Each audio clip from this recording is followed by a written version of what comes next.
So technology development in New Zealand is one of the major things that we need to progress if this country is going to get ahead. The dairy industry and agriculture will always be strong. We've got large areas of land that solar energy will grow grass on. So we'll always be, and we've got a small population, so we'll always be a net food exporter.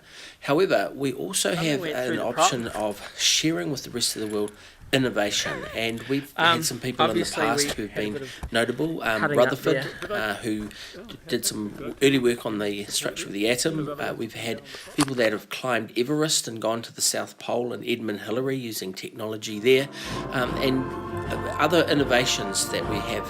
For example, we are the only country in the world that uses iron sand from the beaches and undersea to turn it into steel in a steel industry.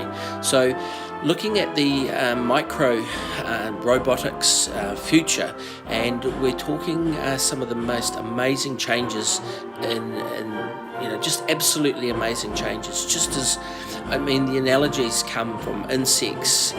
Everything you can see in the insect world we can develop in microbiotics and just miniaturization. So, and that starts with just like these models, and as you saw at the beginning of this, little designs with flight and stuff like that with controllers.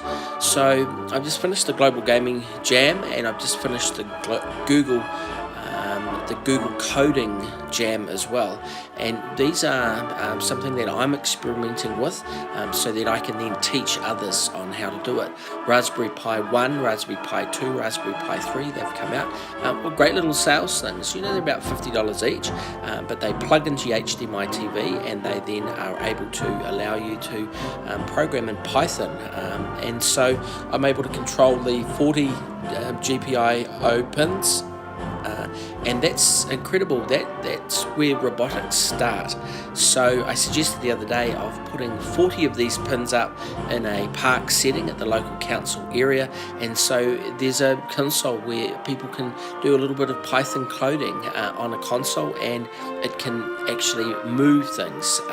These pins become, when I say electric, 3 volts or 3.3 volts, 5 volts, and certain things can be coded and actually done.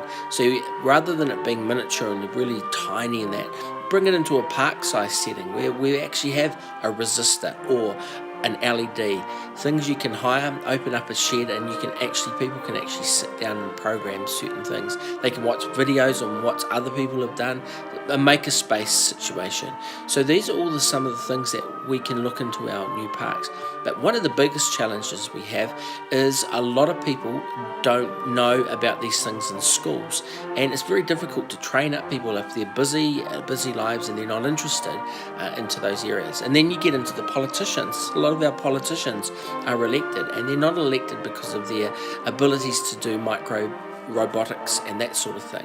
So unless we change the policies or the politics and the people in politics, we are always going to have politicians who make decisions that for our economy that are not based on electronics and not based on the internet, not based on the cutting edge of where we're going to go in this country with our new economic future.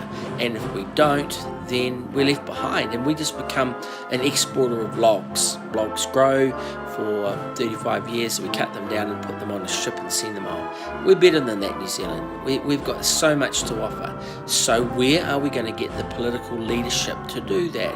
Under an MMP system, I think that's challenging.